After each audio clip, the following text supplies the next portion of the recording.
విమానం గాలిలో ఎగురుతున్నప్పుడు అందులో ఉన్న ప్రయాణికులకు పెద్దగా ఇబ్బంది ఏమీ ఉండదు.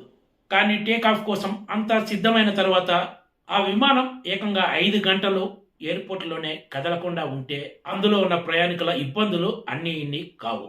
పోనీ వాళ్ళని కిందకి దిగనిస్తారా అంటే నిబంధనల పేరుతో విమాన సిబ్బంది అందుకు అంగీకరించరు.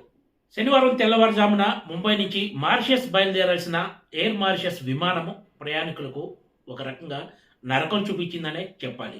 టేకాఫ్ సమయంలో ఇంజన్‌లో సమస్యలు తలెత్తినట్లు గుర్తించిన పైలట్ విమానాన్ని అక్కడికక్కడే ఆపేశారు. కానీ అందులోని ప్రయాణికులను మాత్రం బయటకు అనుమతించలేదు. అదే సమయంలో విమానంలో ఏసీలు కూడా పనిచేయకపోవడంతో అందులో ఉన్న ప్రయాణికుల తిప్పలు వర్ణనాతీతం అనే చెప్పొచ్చు.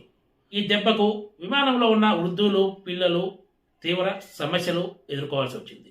అది ఎంతలా అంటే ఏకంగా శ్వాస తీసుకోవడానికి కూడా వీళ్ళు ఇబ్బంది పడ్డారు. వీళ్ళ సమస్యను గుర్తించిన సిబ్బంది వెంటనే వాళ్ళను కిందకి దించి తగిన చికిత్స అందించే ఏర్పాట్లు చేశారు.